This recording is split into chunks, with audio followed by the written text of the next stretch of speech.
तर महिला विश्वचषकाच्या फायनलमध्ये भारतीय महिला संघाने विजय मिळवलेला आहे। भारतीय महिला संघाने पहिल्यांदाच विश्वचषकावरती आपलं नाव कोरलेलं आहे।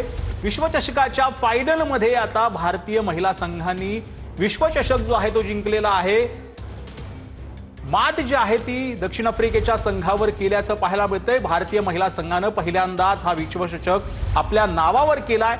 विश्वचषकाच्या फायनलमध्ये भारताची दक्षिण आफ्रिकेवरती मात जी आहे ती पाहायला मिळते। भारताच्या फलंदाजीने चोपलेला आहे, गोलंदाजीने रोखलेला आहे।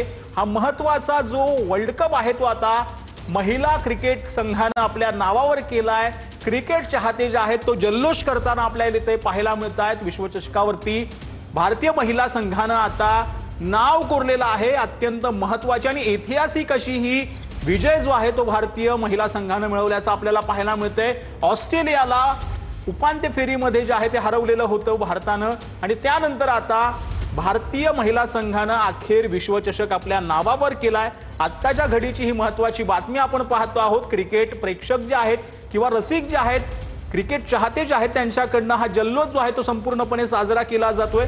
मोठ्या संख्येने क्रिकेट चाहते जे आहेत ते सध्या रस्त्यावर उतरलेले आहेत। ते जल्लोष करतायत, नाचतायत, गातायत, कारण की अखेर भारतीय महिला संघाने विश्वचषकावर आपलं नाव कोरलेलं आहे। भारताच्या फलंदाजीने जे आहे ते मोठ्या तर आपल्यासोबत क्रीडा विश्लेषक संजय परब जी आहेत ते जोडले गेलेले आहेत। आजचा हा विजय किती महत्त्वाचा आहे, कशा पद्धतीने याचं तुम्ही विश्लेषण कराल?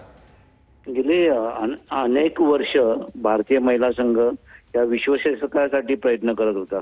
मिताली राज असू दे, झुलन गोस्वामी असू दे किंवा अन्य जे काही जागतिक पातळीवरचे खेळाडू असू दे, या लोकांनी सातत्याने प्रयत्न केला पण विश्वचषक आवाक्यात येत नव्हता। असं पहिल्यांदा झालं की हरमनप्रीतच्या नेतृत्वाखाली भारतीय संघाने जगज्जेतेपद मिळवलं आणि हे भारतीय महिला क्रिकेटसाठीच नव्हतं तर एकंदर भारतीय क्रिकेटसाठी एक मान उंचावणारी गोष्ट आहे।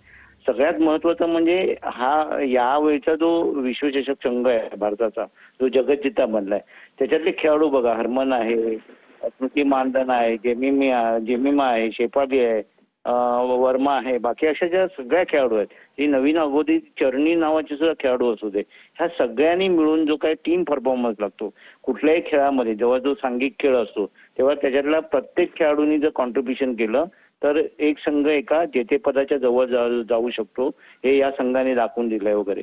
म्हणजे स्मृती मानधना असू दे, हरमन असू दे, ह्या बॅटिंगमध्ये जेव्हा चांगली चमक दाखवतात, फलंदाजीत जेव्हा चांगली चमक दाखवतात, तेव्हा ठाकूर असू दे किंवा चरणी असू दे किंवा बाकी शेफाली वर्मा असू दे, ह्या गोलंदाज कशी कामगिरी करतात याच्यावर सुद्धा तुम्ही निर्भर असता आणि तेच दाखवून दिलं। आणि मला या निमित्ताने कौतुक करावं असं वाटतं की ह्या संघाचा जो प्रशिक्षक आहे अमोल मुजुमदार, तो मुंबई संघाकडून खूप वर्ष खेळलेला आहे। त्याला भारतीय संघाची दारं ठोठावता आली होती पण त्याला एंट्री मिळाली नाही, पण ह्या संघाने ही महिला संघाची जी मोठ बांधली होती त्यामुळे ह्या संघाला एक उंची प्राप्त दिली। सातत्याने गेले अनेक वर्ष तो या संघाबरोबर आहे आणि त्याचा ह्या संघाला फायदा झाला। त्याला माहिती होतं प्रत्येक खेळाडूकडून काय कॉन्ट्रीब्युशन करून द्यावं, त्याचं त्या ह्या टीमने दाखवून दिलं की आपल्या प्रशिक्षकाला काय हवं। आणि विशेष दुसरं कौतुक म्हणजे जसं अमोल मुजुमदारचं कौतुक आहे तसं हरमनप्रीत कौरचं सुद्धा आहे। तुला माहिती आहे की आपल्या प्रत्येक खेळाडूला काय हवंय आणि तुम्ही बघाल हे सामना जेव्हा चालू होता तेव्हा हरमनप्रीत आणि स्मृती मानधना हे दोन जे आपल्या भारतीय महिला क्रिकेट संघातील सिनियर खेळाडू आहेत, एक मिड ऑफला उभी आहे आणि एक मिड ऑनला उभी आहे। आणि बॉलिंग जेव्हा चालू असते, जेव्हा गोलंदाजी चालू असते, आपला गोलंदाज काय करतो किंवा काय करत नाहीये आणि त्याने काय करायला पाहिजे ह्याच्यावर त्यांचं बारीक लक्ष होतं। सातत्याने हे दोन्ही सिनियर खेळाडू या आपल्या तरुण मुलींना, आपल्या तरुण सहकार्यांना सतत सांगत होते की आपल्याला काय हवं होतं आणि तसंच त्यांनी जी काही स्ट्रॅटेजी ठरवली होती, अमोलनी ठरवली होती, हरमननी ठरवली होती, त्याप्रमाणे या संघाने कामगिरी केली आणि ह्याचंच तुम्ही आता फळ बघताय की भारतीय संघ हा जगज्जेता झालाय।